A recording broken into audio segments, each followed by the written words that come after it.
So, you've got a data set with 1,000 dimensions and you're staring at it like it's a wall of numbers from the matrix. You need to make sense of it. But how? That's where t-SNE, T-Distributed Stochastic Neighbor Embedding, steps in like a superhero in a data scientist's world. It takes those high-dimensional, seemingly incomprehensible data sets and magically compresses them into something you can actually visualize, usually in 2D or 3D. Sounds like sorcery? Well, it's just math, really cool math. t-SNE isn't your average dimensionality reduction technique like PCA. It doesn't just flatten data, it preserves the local structure, meaning similar points in high-dimensional space stay close in the reduced space. This is a game changer for clustering problems where patterns are hiding in the chaos. It's the reason why t-SNE has become so popular in fields like bioinformatics, image recognition, and natural language processing. But hold on. Before we get too deep into the magic of t-SNE, let's take a step back and talk about the beast it's trying to tame, high-dimensional data. Because let's be real, working with high-dimensional data can feel like trying to navigate a maze blindfolded. What makes it so difficult, and why do we even need dimensionality reduction in the first place? Let's explore that in the next slide. High-dimensional data sounds impressive, doesn't it? More features, more insights, more power. But in reality, it's like having a closet stuffed with too many clothes. You end up not knowing what to wear. When data has hundreds or even thousands of features, things get messy fast. First, let's talk about the computational nightmare. The more dimensions your dataset has, the more power and time your machine needs to process it. Imagine you're solving a puzzle. If it's a 100-piece puzzle, you can finish it in an hour. But if it's a 10,000-piece puzzle, good luck. It might take days. Similarly, high-dimensional data slows down machine learning models, making analysis painfully slow or even impossible. And then there's the curse of dimensionality. Yes, it's actually called that. It's not just a fancy phrase, it's a real mathematical problem. As dimensions increase, data points become more spread out, making everything look equally distant. Clusters that should be obvious get lost in space, like a spaceship drifting into the void. Suddenly, algorithms that worked perfectly in lower dimensions struggle to find meaningful patterns. Another big issue? Noise interference. More dimensions mean more chances of collecting useless or misleading information. Think of it like recording audio in a noisy cafe. Your friend's voice is the real signal, but the background chatter, clinking cups, and blaring music are all noise. If you don't filter it out, your analysis will pick up on meaningless variations instead of the real structure in the data. Finally, there's visualization, or the lack of it. We humans are great at interpreting things in 2 or 3 dimensions, but what happens when your data lives in a 100-dimensional space? You can't just look at it anymore. Plotting relationships between variables becomes impossible, and suddenly you're left with nothing but numbers and confusion. So what do we do about it? That's where dimensionality reduction comes in, a powerful way to simplify data while keeping its essence intact. And among the many techniques available, t-SNE is one of the best for revealing hidden structures in high-dimensional chaos. But before we dive into how t-SNE works, let's first explore the principles behind dimensionality reduction and why it's such a crucial tool in data science. All right, so we know high-dimensional data is a chaotic mess, but how do we make it more manageable without losing the important bits? That's where dimensionality reduction comes in. It's like compressing a high-quality video without making it look pixelated. The goal? Reduce the number of dimensions while keeping the core structure of the data intact. There are 2 main ways to do this: feature selection and feature extraction. Feature selection is like packing for a trip. You don't need everything in your closet, just the essentials. Similarly, this method picks out the most relevant variables and ditches the unnecessary ones. Feature extraction, on the other hand, is more like blending a smoothie. You take all the features, mix them together in a meaningful way, and create a new, lower dimensional representation. Now, let's get into some of the fundamental concepts that make dimensionality reduction possible. First up, variance. In data science, variance tells us how much information a feature carries. If a feature barely changes across data points, it's probably not adding much value. Imagine you're analyzing car prices and you include number of tires as a feature. Every car has 4 tires, 0 variance, completely useless. But engine power or mileage, those vary a lot and actually help distinguish between cars. Dimensionality reduction techniques often focus on keeping high variance features and discarding low variance ones. Next, we have distance metrics. Ever used Google Maps? It calculates the shortest path between 2 locations. In high dimensional data, we also need ways to measure how close or far apart data points are. The most common metrics are Euclidean distance, straight line distance, Manhattan distance, grid-like distance, and cosine similarity, measuring angles between data points. These metrics are crucial for clustering and classification tasks as they help define relationships between points. But the real magic happens when we talk about dimensionality reduction techniques. The 2 big categories here are linear and nonlinear methods. Linear methods, like principal component analysis, PCA, project data onto lower dimensions while maintaining as much variance as possible. It works great when your data follows a straight line relationship. But what if your data has curves, twists, and hidden patterns? That's where nonlinear methods like t-SNE shine. Unlike PCA, t-SNE doesn't just flatten data, it captures complex structures and clusters that linear methods might miss. So, now we have a solid foundation. But before we get into t-SNE, let's quickly compare linear versus nonlinear dimensionality reduction, because knowing the difference is key to picking the right approach for your dataset. Dimensionality reduction is like fitting a huge map onto a smaller screen, but how do we decide how to shrink it? Should we flatten it linearly or preserve its natural curves and clusters? That's the big debate between linear and nonlinear methods. Let's start with linear dimensionality reduction. Think of it like pressing a leaf between the pages of a book. It keeps the overall structure, but you lose the natural curves. The most famous technique here is principal component analysis, PCA. PCA works by finding the directions of maximum variance in the data and projecting it onto a lower dimensional space.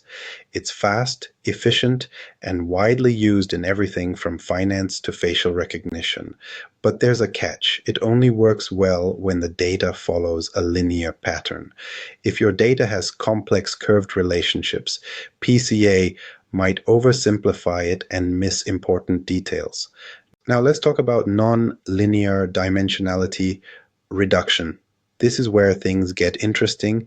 Instead of squashing everything flat, these methods preserve local structures and intricate relationships between data points. Think of it like folding a piece of paper instead of pressing it. Clusters that were close in high dimensions remain close in the lower dimensional representation. That's what techniques like t-SNE, T-Distributed Stochastic Neighbor Embedding, and UMAP, Uniform Manifold Approximation and Projection, do. They're perfect for visualizing complex datasets like handwritten digits, gene expression data, or word embeddings in NLP. But here's the trade-off. Non-linear methods often require more computation and careful tuning of parameters.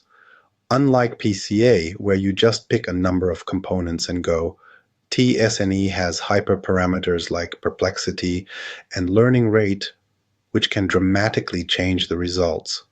So which one should you use? If your data has clear linear relationships, PCA is a great choice.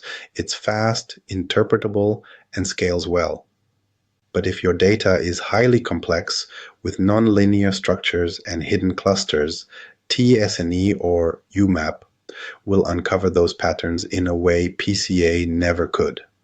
Now that we know why t-SNE is special, let's roll up our sleeves and see how it actually works under the hood. Because trust me, it's not just a simple projection. It's a whole different way of thinking about data. All right, we've been hyping up t-SNE as this magic trick for visualizing complex data, but how does it actually work? What's happening under the hood that makes t-SNE different from other dimensionality reduction techniques? Well, buckle up, because this is where things get interesting. SNE doesn't just squish data into fewer dimensions.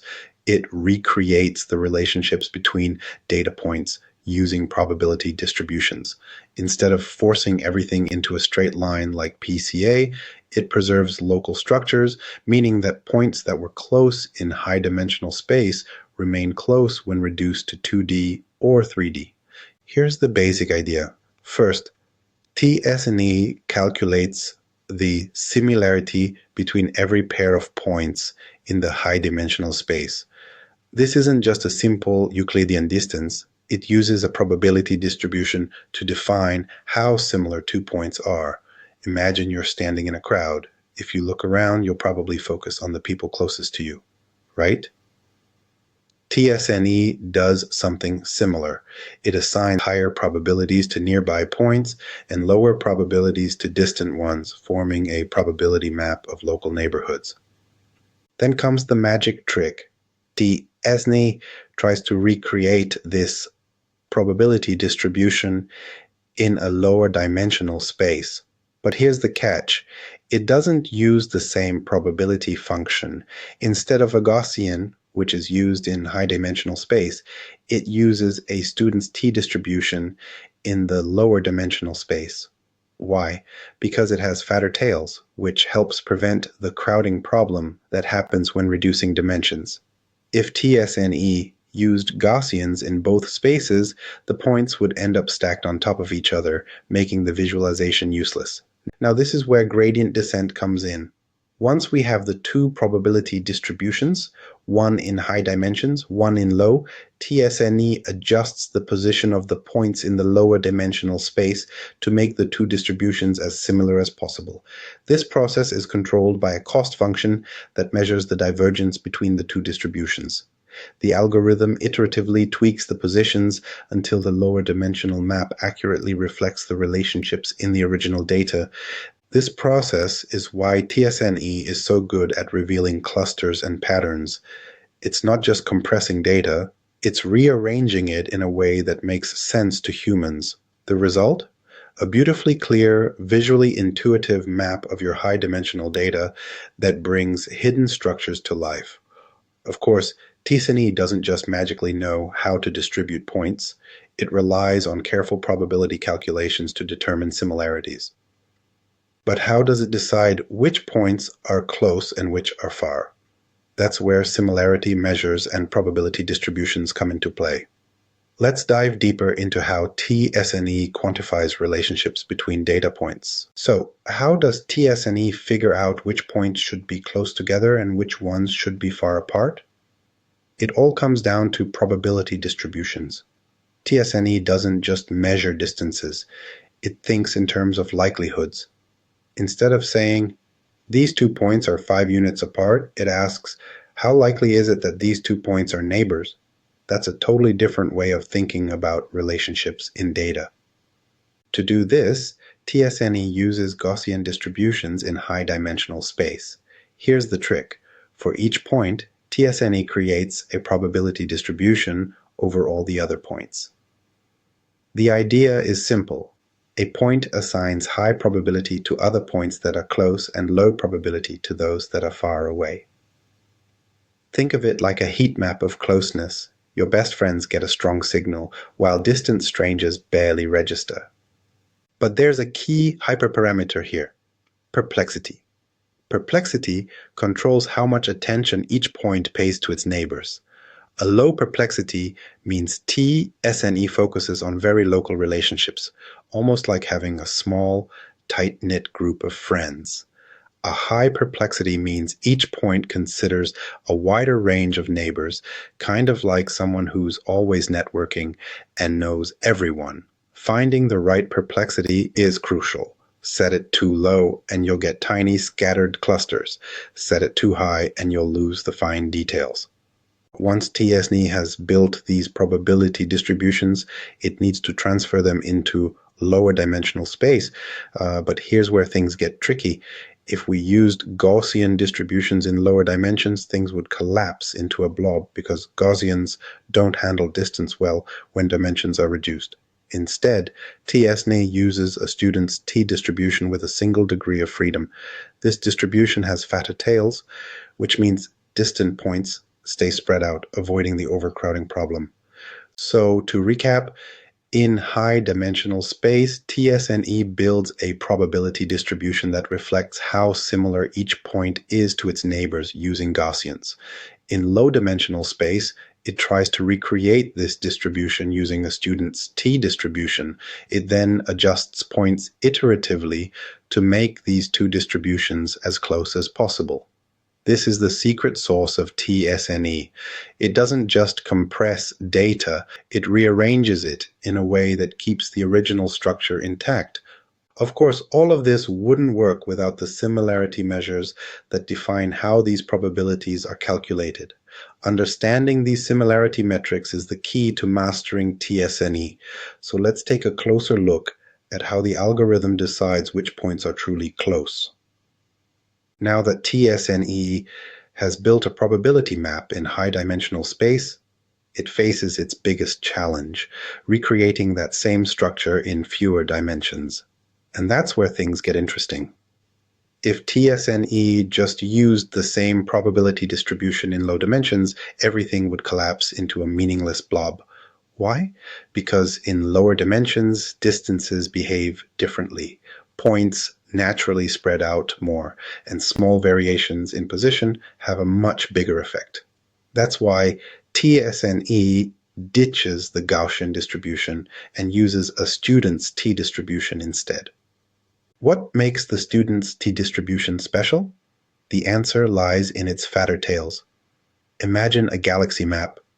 With a Gaussian, distant stars would be pulled too close together, making everything look cramped. But a t-distribution keeps those stars properly spaced, preserving their natural structure. This prevents the crowding problem, which is a major issue when reducing dimensions. The result? t-SNE maintains local neighborhoods while also allowing distant points to remain distinct. But how does t-SNE know when it has a good representation? That's where the Kullback-Leibler divergence, KL Divergence, comes in. Think of KL Divergence like a spot the difference game for probability distributions. It measures how far apart the high-dimensional and low-dimensional probability maps are. The goal? Make them as similar as possible by tweaking the positions of the points in the low-dimensional space. And this is where gradient descent comes into play. Every time t-SNE adjusts the positions of points, it checks the KL divergence and updates things to minimize the difference. This happens over multiple iterations until t-SNE finds the best possible low-dimensional representation of the data. So, to break it down, step 1, t-SNE builds a probability map in high dimensions using Gaussians. Step 2, it tries to recreate that map in lower dimensions using a student's t-distribution to keep points spread out. Step 3, it uses KL divergence to measure how close the two probability maps are. Step 4, gradient descent adjusts the points iteratively until the difference is minimized. This is what makes t-SNE so powerful. It doesn't just shrink data, it rebuilds relationships in a way that makes sense for visualization. But KL divergence isn't just a behind-the-scenes calculation, it's actually one of the most important factors in how t-SNE optimizes its output. So let's break down exactly how KL divergence works and why it's critical to understanding t-SNE. All right, let's talk about Kullback-Leibler divergence, the brain behind t-SNE's optimization process. Without it, t-SNE would be like trying to assemble a puzzle blindfolded. KL divergence tells the algorithm how far off it is from getting the right structure in lower dimensions and guides it toward a better solution. But what exactly is KL divergence? Think of it like this. Imagine you have two maps of a city, one highly detailed and one that's a rough sketch. KL divergence measures the difference between these two maps and tells you how much important detail you've lost in the simplified version. In t-SNE's case, it's comparing the high-dimensional probability map, the detailed city map, with the low-dimensional one, the rough sketch. The goal? Make the simplified version as accurate as possible without distorting relationships. Here's how it works. In high-dimensional space, each data point has a probability distribution that represents how similar it is to other points, using Gaussians. In low-dimensional space, t-SNE builds another probability distribution using a student's t-distribution to mimic the first one. KL divergence then calculates the difference between these two distributions. If the divergence is high, it means the low-dimensional representation is inaccurate, so t-SNE adjusts the positions of points to improve the mapping. This adjustment process continues iteratively using gradient descent with the goal of minimizing KL divergence as much as possible. But here's the catch. KL divergence is asymmetric, meaning it penalizes mistakes in one direction more than the other. In t-SNE, it specifically prioritizes preserving local structures, meaning nearby points are strongly encouraged to stay close. However, far apart points aren't punished as much if they get shuffled around. This is actually a good thing. It allows clusters to remain tight while preventing distant points from interfering too much. This is why t-SNE is so effective for clustering. It naturally pulls similar points together while keeping dissimilar points apart without forcing global structure. But at the same time, this focus on local relationships means that t-SNE isn't always great at preserving large-scale structures, something to keep in mind when interpreting results. So, KL divergence is the engine that drives t-SNE's optimization, but how does the algorithm actually move points around to minimize it? That's where gradient descent comes into play. Let's take a look at how t-SNE fine-tunes its mapping step by step. All right, now we're getting into the real action, the part where t-SNE actually moves points around to get the best possible visualization. And for that, it relies on a workhorse of machine learning, gradient descent. Think of gradient descent like trying to climb down a mountain in thick fog. You can't see the bottom, but you can feel which way the ground is sloping. So step by step, you move in the direction that takes you downward until you reach the lowest point. In t-SNE, this mountain is the KL divergence function, and the goal is to minimize it by adjusting the positions of the data points in the low-dimensional space. Here's how it works. Start with a random placement. When t-SNE begins, it has no clue where the points should go, so it just throws them onto the 2D or 3D plane randomly. Calculate KL divergence. It then measures how far off this initial placement is from the ideal probability distribution. Compute the gradient. This tells the algorithm which direction to move the points in order to reduce KL divergence. If 2 points should be closer, they get nudged together. If they should be farther apart, they get pushed away. Update positions. Using small step-by-step movements, the points are adjusted slightly after each iteration, slowly refining the structure. Repeat until convergence. This continues until the changes become so small that the algorithm decides it has reached an optimal layout. But here's where things get tricky. Gradient descent isn't always smooth. If you take steps that are too big, you might overshoot the lowest point and bounce around chaotically. If you take steps that are too small, you could get stuck in a slow, never-ending descent. That's why t-SNE uses something called a learning rate, a parameter that controls how aggressively it updates point positions. Too high and the visualization never settles. Too low and it takes forever to converge. There's also another issue, local minima. Sometimes gradient descent gets stuck in a good enough position that isn't actually the best one. To avoid this, t-SNE does something clever. It introduces early exaggeration. In the first few iterations, it intentionally stretches out clusters, making local relationships clearer. Then, as the optimization continues, it slowly relaxes, allowing the points to settle into their final positions. The result? A beautifully structured, low-dimensional map where similar points are close together and distinct groups naturally emerge.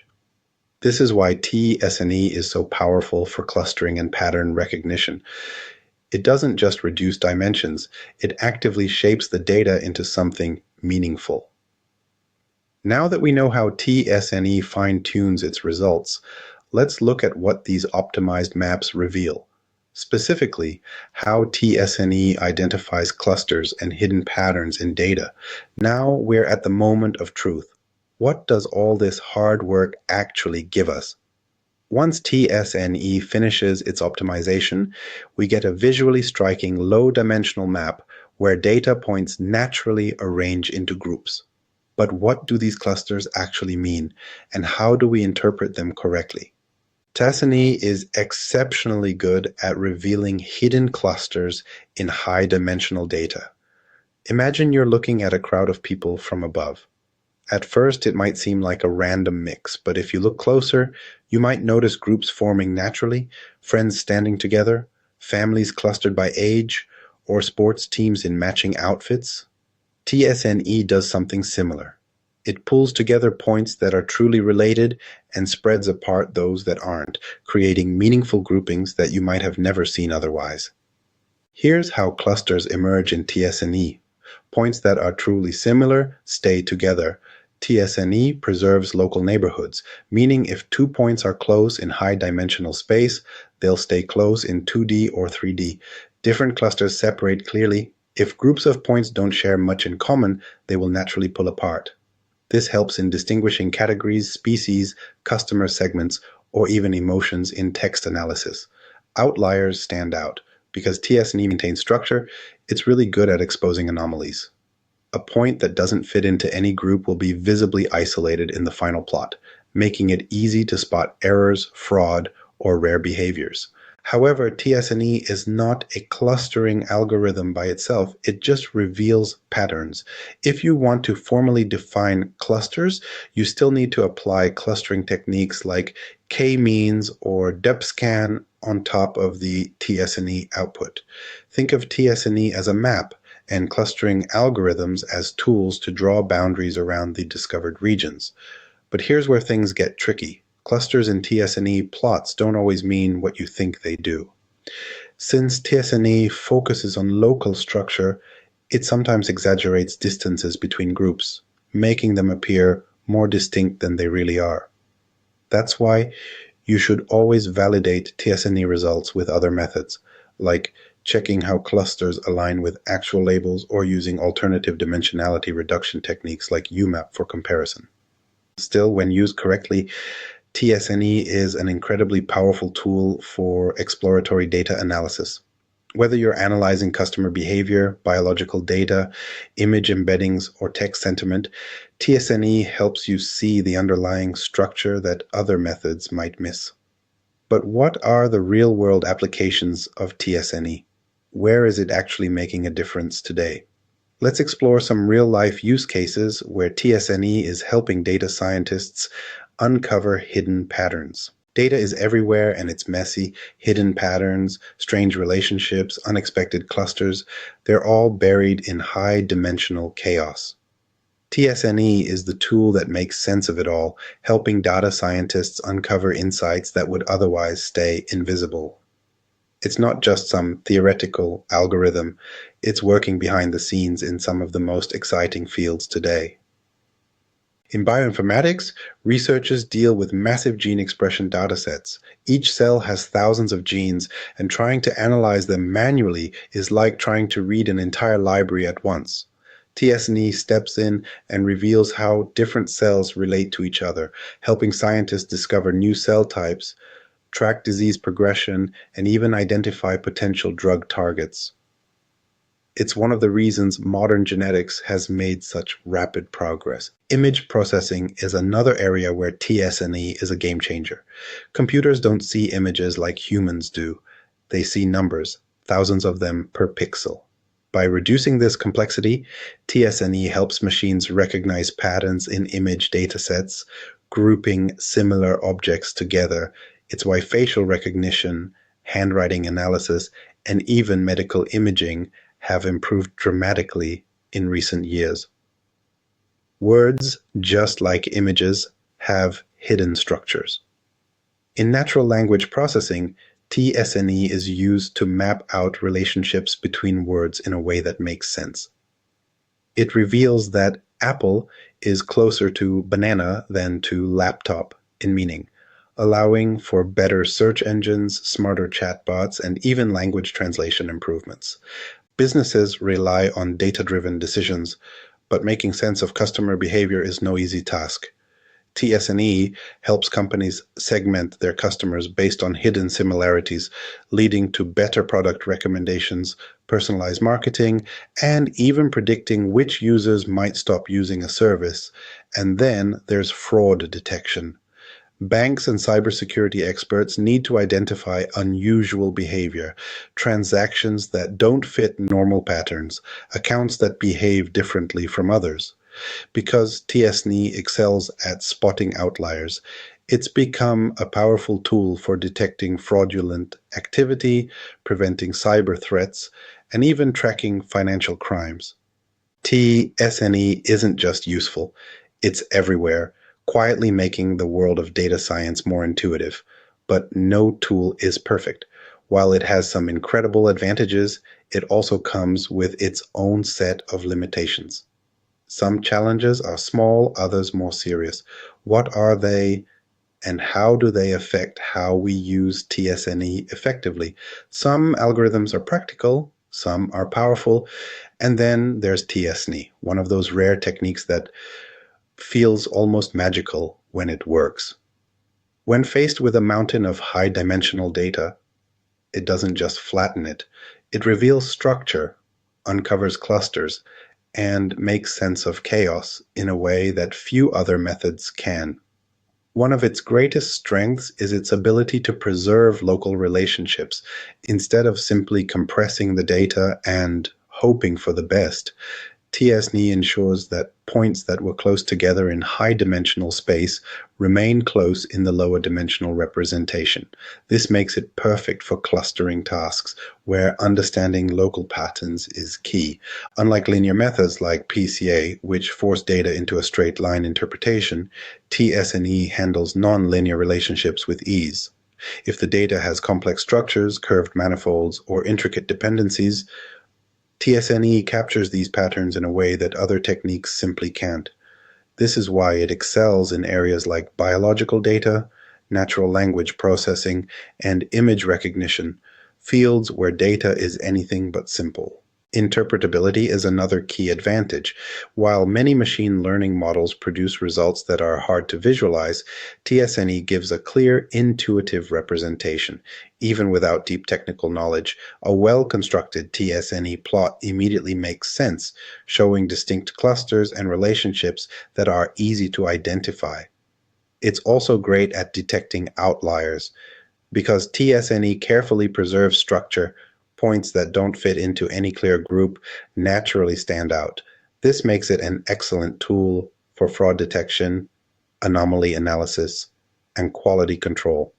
Anywhere spotting the rare, unusual, or unexpected is critical. But while t-SNE has some incredible advantages, it's not without its challenges. It's computationally expensive, can be sensitive to parameter choices, and sometimes exaggerates patterns that don't actually exist. No tool is perfect, and understanding these limitations is just as important as knowing its strengths. What are the trade-offs, and when should you think twice before using t-SNE? t-SNE feels like magic when it works. Clusters appear out of nowhere, relationships become crystal clear, and high-dimensional chaos transforms into a neat visual representation. But like all magic tricks, there's a catch. The algorithm comes with its own set of limitations, and ignoring them can lead to misleading conclusions. One of the biggest challenges is computational complexity. t-SNE isn't fast, it's slow, really slow. Unlike PCA, which can handle massive datasets in seconds, t-SNE needs iterative optimization. For small datasets, this isn't a huge problem. But as soon as you start dealing with tens or hundreds of thousands of data points, t-SNE can grind to a halt. That's why many large-scale applications now favor alternatives like UMAP, which achieves similar results but with much better speed. Another tricky issue is parameter sensitivity. t-SNE isn't a plug-and-play algorithm. It relies heavily on hyperparameters like perplexity and learning rate, which can dramatically change the results. Set perplexity too low, and you get tiny fragmented clusters. Set it too high, and the structure becomes too smooth, losing fine details.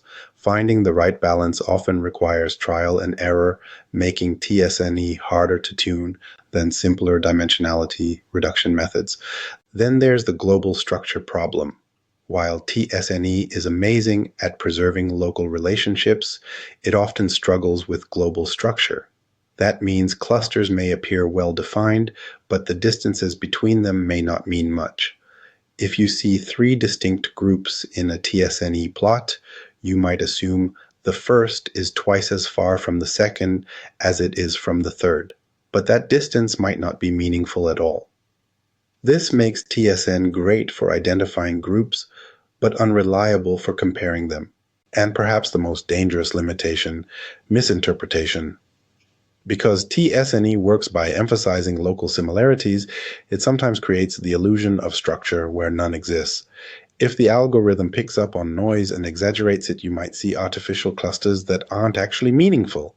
That's why it's always a good idea to validate t-SNE results using other methods like PCA or UMAP, and to combine t-SNE with clustering algorithms if you need real quantitative group definitions. Despite these challenges, t-SNE remains one of the most powerful tools for exploratory data analysis. But to use it effectively, you need to understand how to fine-tune it properly. So how do we adjust those tricky parameters like perplexity and learning rate to get the best possible results? t-SNE is powerful, but it's not a one-size-fits-all algorithm. If you just throw in your data and hit run, chances are you won't get the best results. To truly make t-SNE work, you need to tune the parameters carefully because small changes can completely reshape the final visualization. One of the most important parameters is perplexity. Think of perplexity as how many neighbors each point considers when deciding its position. If perplexity is too low, t-SNE focuses too much on tiny local details, which can fragment clusters into meaningless noise. If it's too high, the visualization becomes too smooth, merging clusters that should be separate. A good rule of thumb is to set perplexity between 5 and 50, but the best value depends on the dataset. Smaller datasets usually need lower perplexity, while larger datasets require higher values. Then there's the learning rate, which controls how much the algorithm adjusts point positions in each iteration.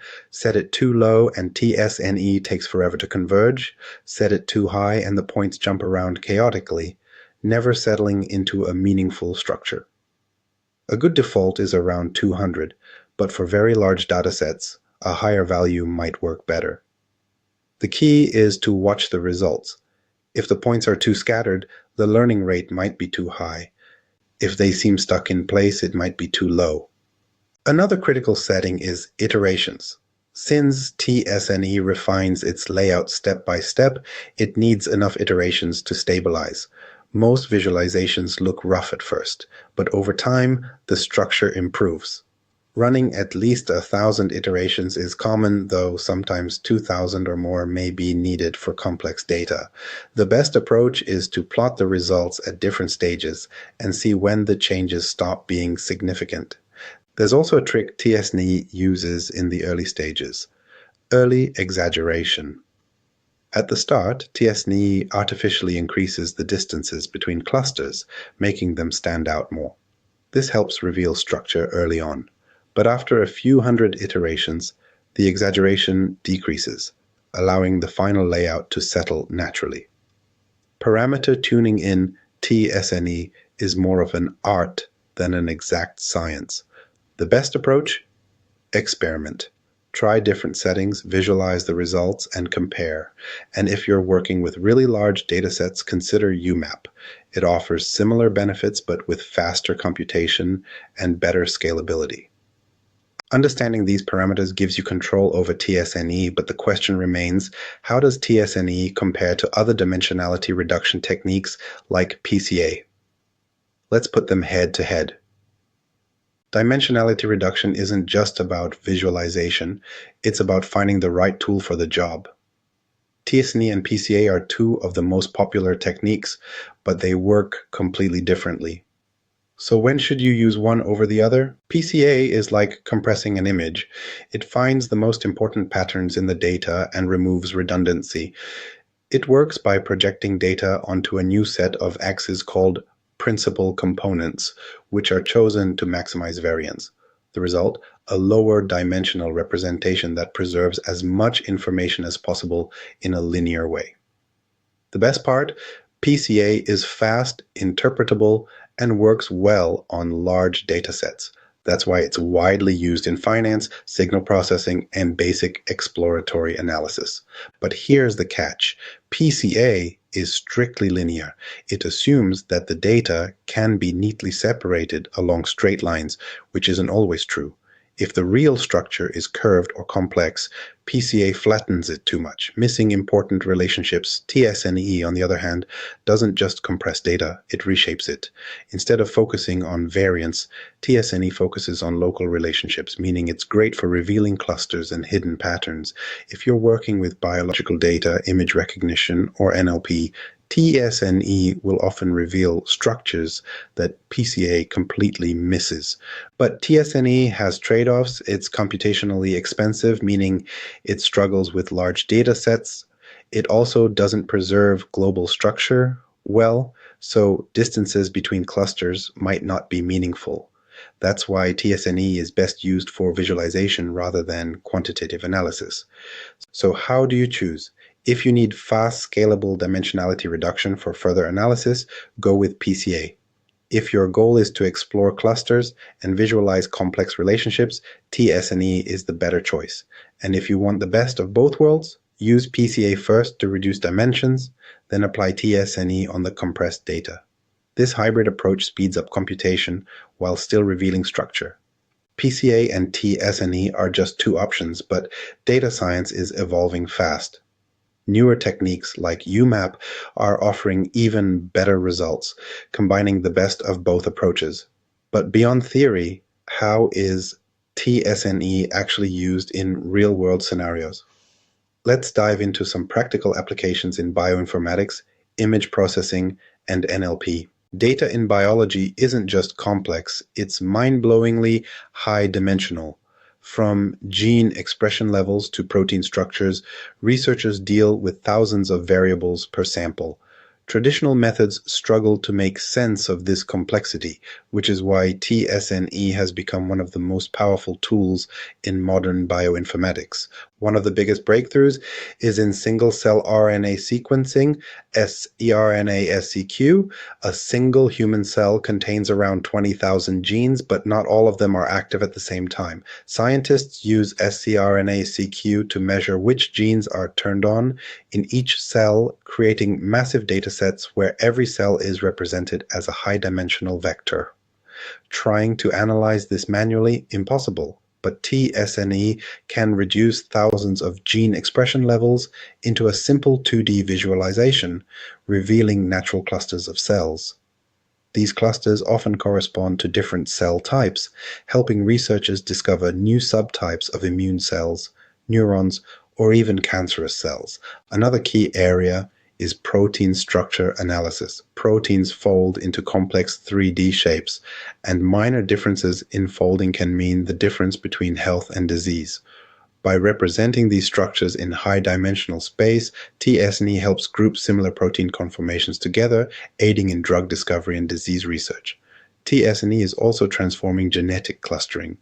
By analyzing how similar DNA sequences are across populations, researchers can use t-SNE to map human ancestry, evolutionary relationships, and even genetic risk factors for diseases. Instead of looking at raw sequence data, scientists get an intuitive visualization that makes patterns clear. But there's one challenge: t-SNE doesn't scale well to massive genomic datasets. That's why many researchers now combine t-SNE with PCA for initial dimensionality reduction, or use UMAP as a faster alternative. Still, for exploratory analysis, t-SNE remains one of the best ways to visualize high-dimensional biological data. Bioinformatics is just one field where t-SNE is making an impact.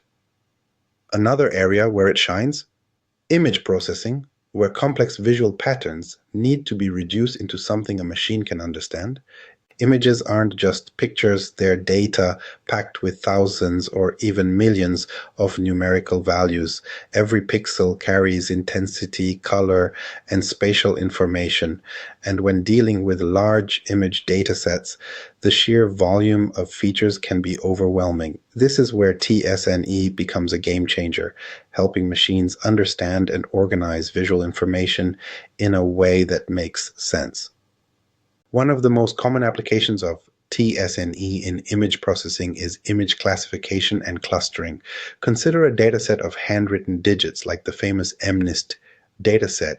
Each image is a 28 pixel grid, meaning it has 784 dimensions, far too high for simple visualization. t-SNE can compress this into just 2 or 3 dimensions, revealing distinct clusters for each digit.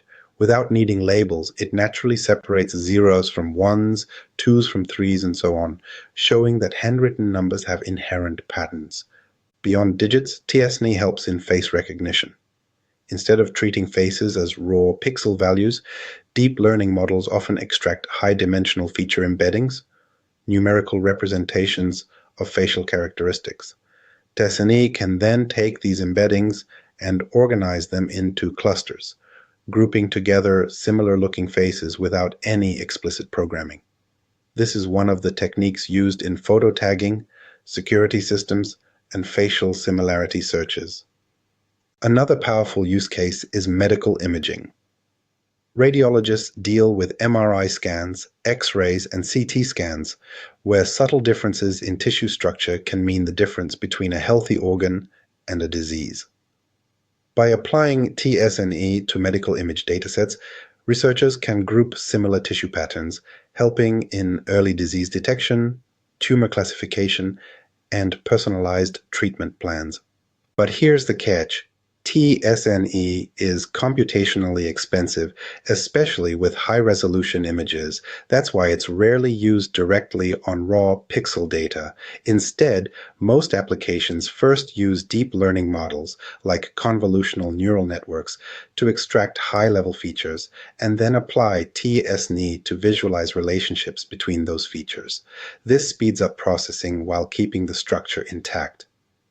t-SNE has changed the way we organize and analyze images, but text data presents a whole different challenge. Words don't have pixels, yet they also exist in high-dimensional space. So how does t-SNE help in natural language processing? Words may seem simple, but in a machine's world, they exist in a complex, high-dimensional space. Every word, phrase, and sentence can be represented as a vector of numbers, capturing its meaning based on context. The challenge? These vectors often have hundreds or even thousands of dimensions, making them impossible to visualize directly. That's where t-SNE steps in, helping us understand language like never before.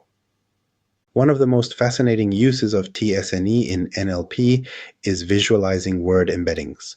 In models like Word2Vec, Glove, and FastText, words are mapped to vectors based on their relationships to other words. Instead of treating words as isolated symbols, these embeddings capture meaning. King is close to queen, dog is near cat, and Paris is next to France. But with hundreds of dimensions, these relationships are impossible to see. t-SNE reduces them to 2D or 3D, revealing clusters of similar words and even showing hidden relationships between concepts. Beyond individual words, t-SNE helps in document clustering. Think of a dataset containing thousands of news articles. Instead of manually categorizing them, t-SNE can map them based on similarity, creating distinct clusters for sports, politics, entertainment, and finance, all without knowing the labels beforehand. This is a game changer for search engines, recommendation systems, and topic modeling. Another powerful use case is sentiment analysis. Businesses rely on NLP to analyze customer reviews, social media posts, and feedback. By using t-SNE on sentiment analysis models, companies can visualize how opinions cluster, spotting clear groups of positive, neutral, and negative sentiments. This allows for a deeper understanding of customer emotions beyond just numbers and scores. However, just like in image processing, raw text is too high-dimensional for t-SNE to handle directly. That's why most NLP applications first transform text into embeddings using deep learning models like BERT or GPT, and then apply t-SNE to explore relationships between phrases or documents. t-SNE has unlocked new ways to understand language, making NLP more intuitive and interpretable. But the real power of t-SNE isn't just in theory, it's in solving real-world problems. What happens when we apply it to biomedical research, genomics, and real case studies? Genes hold the blueprint of life, but making sense of them is anything but simple. Each human cell contains over 20,000 genes, and scientists analyze them across thousands of individual cells. That means working with datasets that have millions of dimensions, far beyond what traditional methods can handle. t-SNE has emerged as a breakthrough tool in genomics, helping researchers uncover patterns hidden deep within genetic data. One of the most important applications is in single-cell RNA sequencing, scRNA-seq. In scRNA-seq, every cell is treated as its own data point, with thousands of genes forming the dimensions.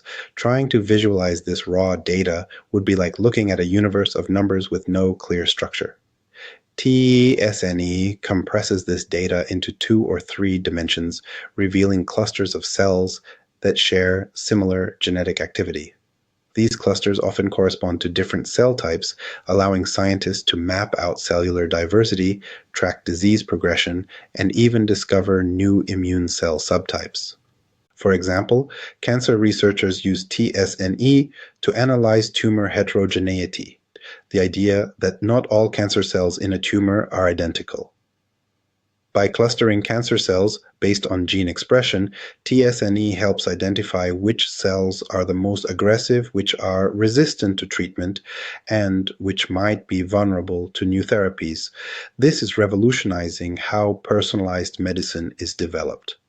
Another major breakthrough is in gene expression clustering. t-SNE helps detect genes that behave similarly across different conditions, aiding in the discovery of biomarkers for diseases like Alzheimer's, diabetes, and autoimmune disorders.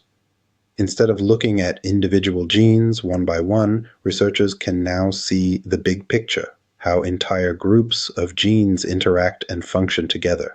But genomic data isn't just large, it's noisy. That's why t-SNE is often combined with PCA for initial dimensionality reduction, filtering out background noise before fine-tuning clusters.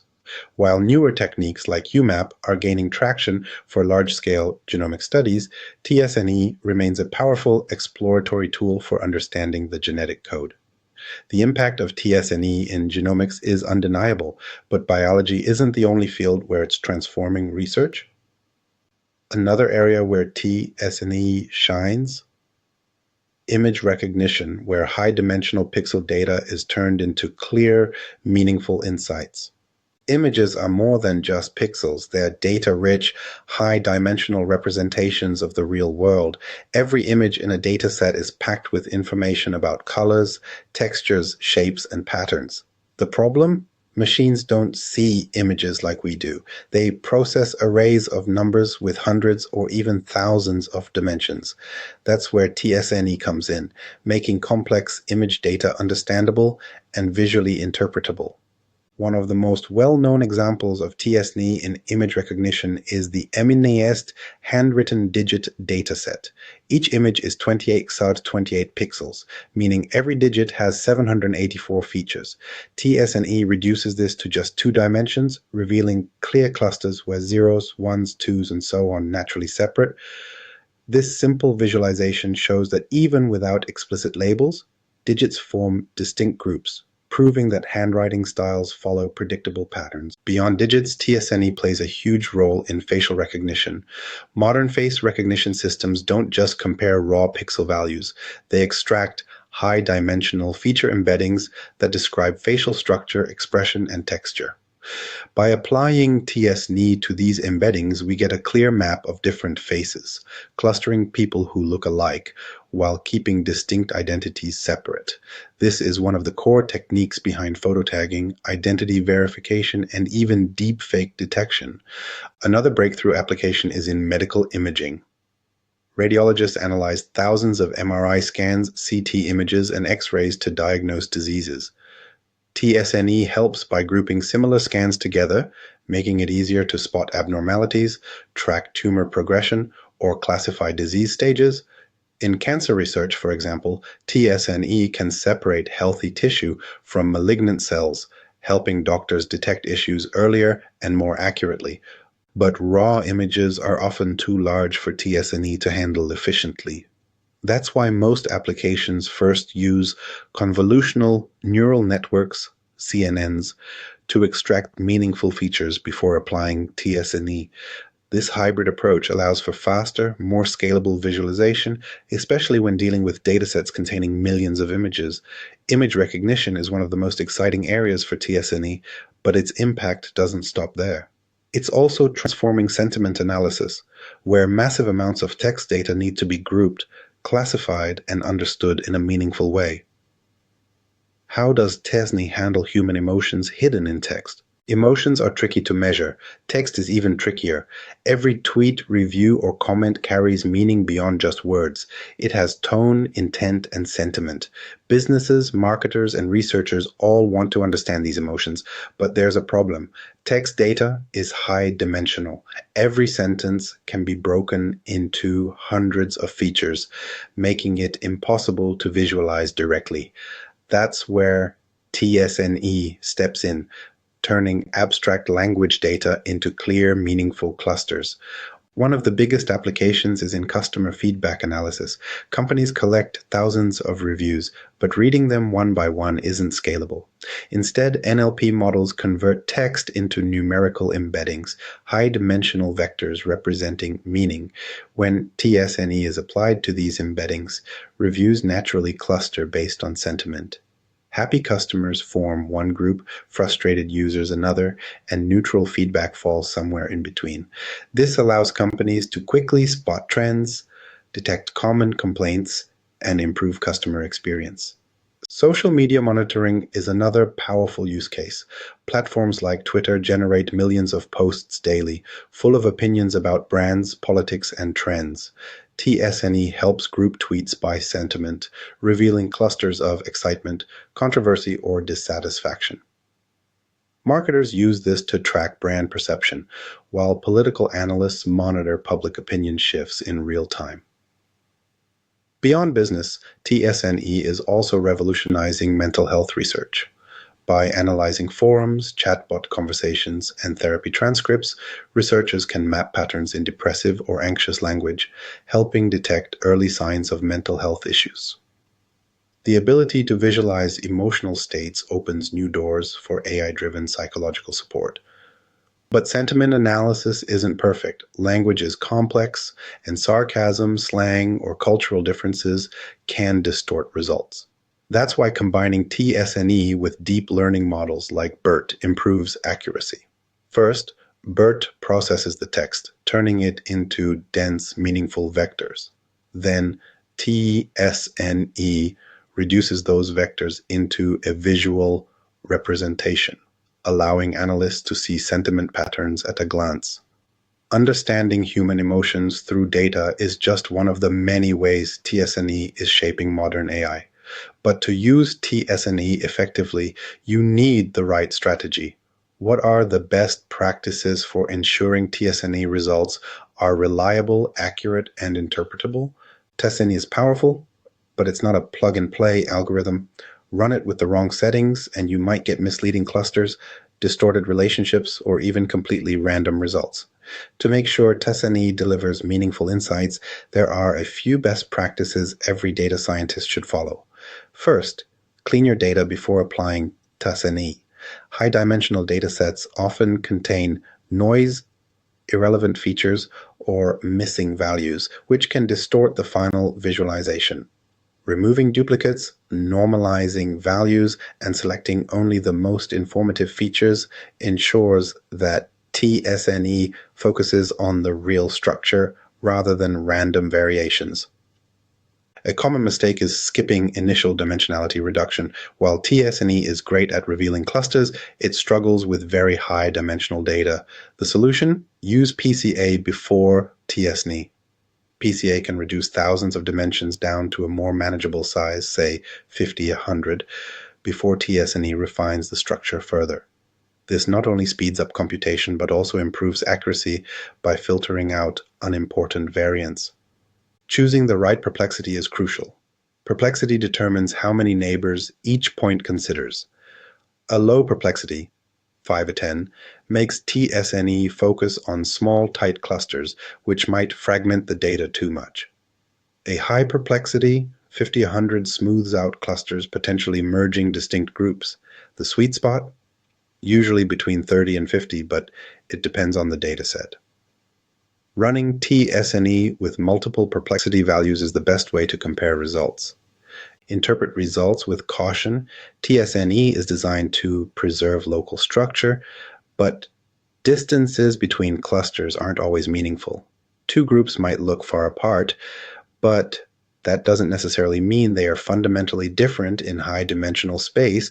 Always validate findings with domain knowledge, alternative visualizations, or clustering techniques like k-means. Finally, be mindful of runtime and scalability. t-SNE is computationally expensive, especially for datasets with more than 50,000 points. If performance is an issue, consider Barnes-Hut t-SNE for speed or UMAP for large-scale analysis.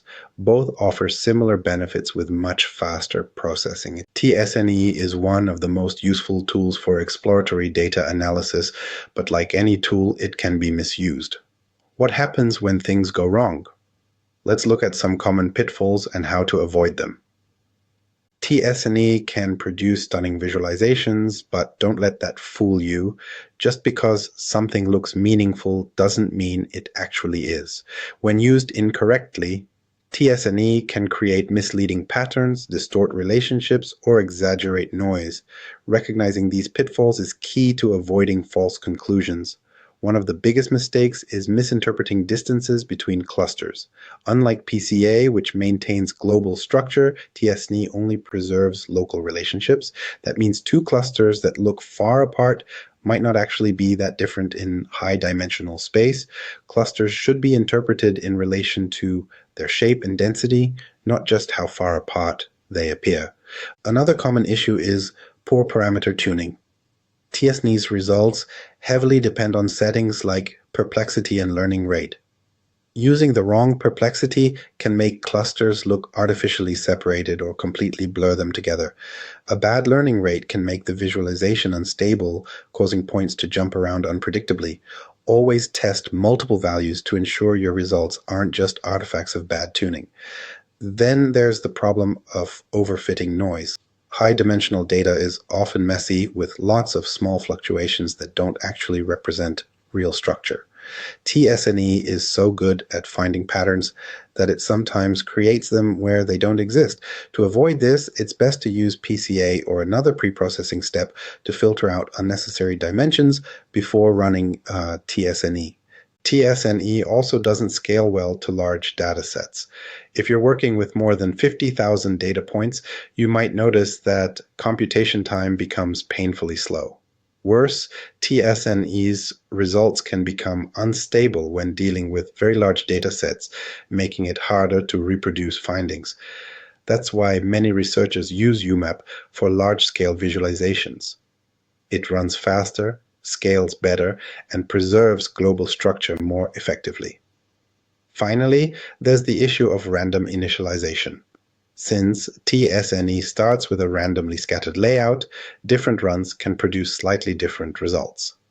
While the overall clusters remain similar, the exact positions may shift. To ensure consistency, always run t-SNE multiple times and check for reproducibility. Despite these challenges, t-SNE remains one of the best tools for exploring hidden structures in data. But what's next? How is t-SNE evolving, and what future improvements could make it even better?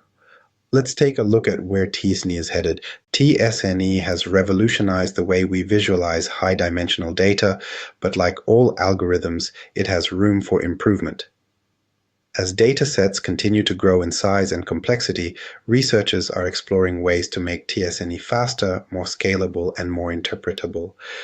One of the biggest challenges with t-SNE is scalability. Traditional t-SNE struggles with datasets larger than 50,000 points, making it impractical for big data applications.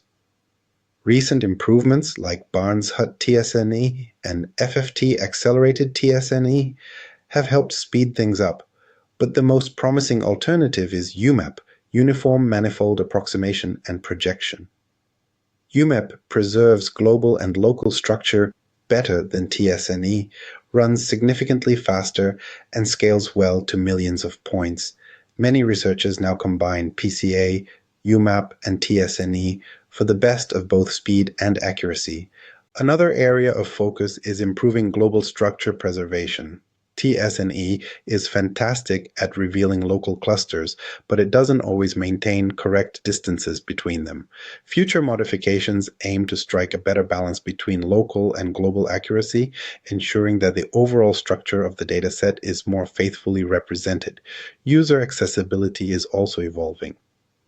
t-SNE is already a standard feature in Python libraries like scikit-learn and TensorFlow, but newer versions are integrating it into interactive tools like TensorFlow Projector, allowing users to explore embeddings in real time.